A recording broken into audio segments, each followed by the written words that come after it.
Hey everyone, what's up? I am Dominic Bally. This is Michael Millington. And we today wanted to take a little bit of time. We just finished a whole AV system in our sanctuary. We just got this building. And before we were done with the project, we were like, man, it would be so cool to kind of do a little bit of a walkthrough with Michael. He has been such a gift to us. He's been such a blessing. And as people who've been doing church ministry for the last 20 plus years, whenever we come across somebody who is like, gosh, man, that person or that company is such a gift to the body, we want to let everybody know. And so we want to take a few minutes and just walk you through the project and show you what's going on. And maybe Michael will tell you a little bit more about how we came to some different conclusions and how we collab together. And maybe I'll ask him some questions about his company as well. But let's go ahead and head into the sanctuary. Let's do it.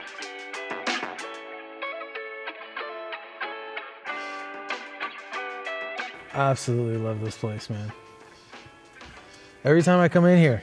That's so nice. Every time I come in here. Every time I walk through. So before we moved in, this room, it was built in like 2004 and felt like 2004. It did. Everything was beige. Oh yeah. And brown. The only thing you were missing was the green pews. This church was originally designed as for a 50-person choir.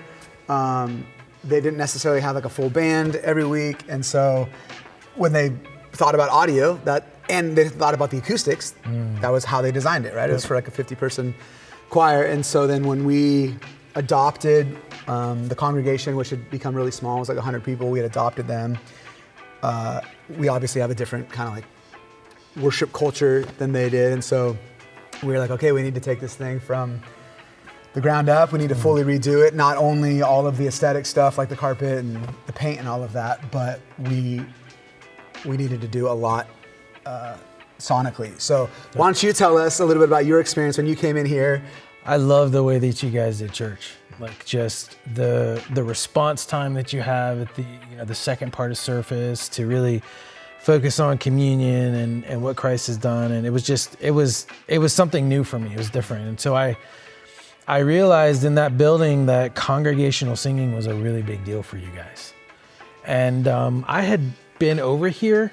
Real quick, tell us what you mean by congregational singing, because I had never heard anybody use that phrase before when you guys used it. And I was like, oh, yeah, I've never put language to what you just said. And I kind of like made the assumption that all churches prioritized that like we did. Yeah. But that's not necessarily the case. No, so tell us what you mean by congregational singing. So basically, congregational singing is, having a focus on congregational singing means that you create an environment, or you have an environment where, yes, you have, a higher SPL from the PA, but it's not so high that you can't hear the congregation singing together, and being a part of what's going on, instead of it just being a show and a wall of sound that sounds amazing and looks brilliant, but we're bringing the congregation into the worship service, and being a part of what's going on, instead of it just being a show and a wall of sound that sounds amazing and looks brilliant, but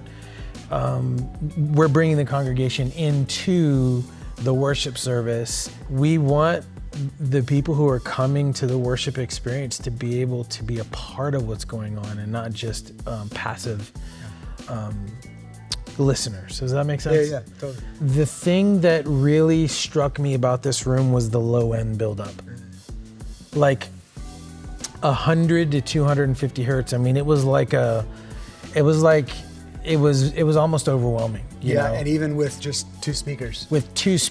Right? Yeah. And I believe there were some subs, but like you didn't even really need that much sub. But I remember coming in and going, oh man, and I remember talking to you about what you were looking for, and I was like, wow, we're gonna have to get creative here because this is a great space for congregational singing. It was built for that, right? We wanted to turn it into something that was going to be conducive to, a worship service. Mm-hmm. One of the things that is super important that I'm finding a lot of is being able to control the lower frequencies, the lower end frequencies in a room. And for a long time, I would just be like, hey, let's put some 4-inch material on the walls, right? Like 4-inch fiberglass acoustic material. And started doing this thing where we fur it off the wall. And not only does it give the same response in the room, aesthetically it looks better. It looks so cool. It looks super cool. You know, it looks like it's floating. And you're getting the benefit of getting what's happening with the 2-inch material and what's happening with 4-inch. And so you're almost creating a pocket. Is it a little more cost effective too because it's less material? Or Oh yeah. Okay. Yeah, it's way more cost effective. I mean, you're looking at probably a little bit more than half the price of a 4-inch of what 4-inch material is going to cost you. There's so many things about this room that I love, dude. But one of the things that was so painful before we addressed it was that this booth, the bass trap up top was not only unbelievably inconvenient to get to because you had to go outside the sanctuary and then through a door upstairs, come in. So like you're trying to like walk into the room for any reason. But also, as you just said, it was literally a bass trap. It felt like what my trunk felt like in my 99 Corolla when I put in high school 210s in my that's literally, it was like, oh, like the bottom end was twice as big.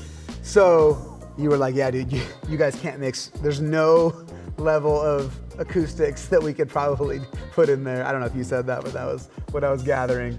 So you were like, hey, let's bring the sound booth down. So we built this. You sent us this design, which you had used at a previous project or two. And under here is perforated metal. So this is the same fabric that's on the walls, but under here is a perforated metal. Tell us a little bit about the like science behind. This is my ideal sound booth design. Right? Okay. Like, you know, when us nerds sit down and we're like, hey, like if I had the perfect sound booth as an audio guy, what would I want, right? So the perf metal, what it does is it allows the low end to pass through so that, you know, I mean, how many times have you been mixing in a booth? So many times. And you've got to step out to go, oh, it's too much. I got to, and then you come back in. What's funny is with this particular design, it's inside of the booth, the low end is actually slightly more. There's a little bit more. It's my favorite position in this entire room. Yeah. But it allows the low end to pass through, and then and then you put a really solid bass on the bottom, so that you're not creating a resonance chamber, right? And then you've got a really great place for your engineer to be, to mix and get, you know, to a place where it's going to be pretty palatable for everybody in the room. But yeah. You know, maybe one of my favorite design components of this I can guess. whole thing. I can guess. You want me to guess? Yes. This right here. Dude. You can't put a drink on. Nobody can put their drinks up here, or their Bibles, or their glasses. Yeah. Dude, every shelf I've ever seen at a console or a booth is just stacked full of people's junk. Listen, nobody even tries, dude. It's amazing. Been, I don't know, 13 years in the making, right? Yeah. Designing sound booths and going, you know, what would be really great if we slanted the outside so people couldn't put their drinks up there. And you guys are the first client who actually put it into action. Let's walk up there and check out what's, because as cool as the construction is, what's inside is even better. Super cool. You guys did a really great job. I love the space in the back behind the counter. You bring it 2 inches off, and then you can run your cables wherever you want back there. You don't have to drill holes in the counter or anything like that. And it's great for future proofing and growth as well. Tell us just for a second about the console. Yeah, man. Console is awesome. The S5000. This is D-Live. I think you guys have a CDM 32 in the back, right? I'm pretty sure. So we've got a S5000 with a CDM 32 in the back, running a Waves sound grid server. And you guys are using an app for SPL, which is really awesome. It works really well. But this is a fantastic console. This is a console that can give you that high-end, really polished sound, but also gives you the ability to train a volunteer how to use something that's not going to have them like run away. Right, that was a big selling point for us when we were talking with you. We were between this and the Digico. Yeah. And you were like, hey dude, Digicos sound amazing, they're incredible consoles. Yeah. But if you're ever gonna have to have volunteers running the console, you should probably consider.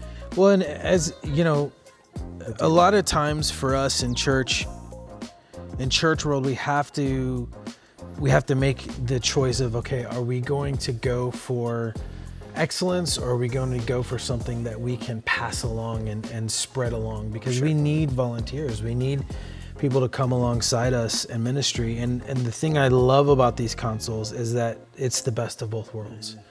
You can get something that's really great, really polished, really complex, but you can also bring a volunteer and train them and really teach them about audio. And it's really flexible. So it's actually one of the things I love. And it sounds great, especially with the waves. One of my favorite things about you from the moment that we started talking with you was your experience in like ministry and church world, not just as like a hired contractor who happened to be a Christian, but like your heart, you think like a pastor, you think like a minister.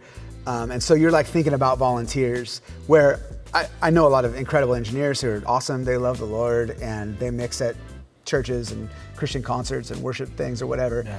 But because they haven't been on staff at a church and a part of like the ministry team, they've never had exposure to the things that you're talking about. And so that was one thing that was so helpful for us, because it felt like, oh, this dude's speaking our language. Like, it's for those of us on the team who like, I'm a pastor here. Like, yeah, I have a music background and I mix sometimes, but I'm not like a professional sound engineer. Like I'm like a church guy, like who's doing ministry stuff.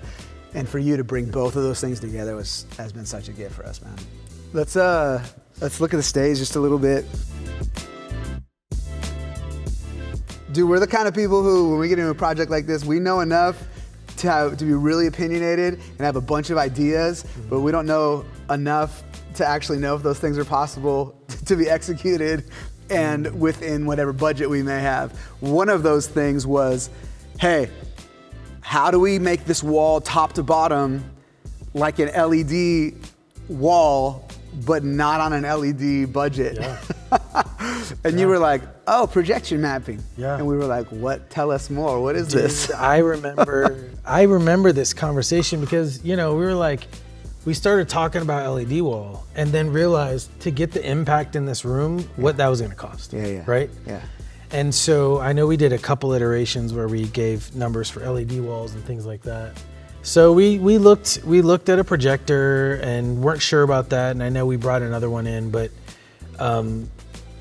I think at that point when the first time we saw it, I was like, oh, this is something special. Like, I think this can be something that has high impact, that's not like obtrusive, right? Yeah.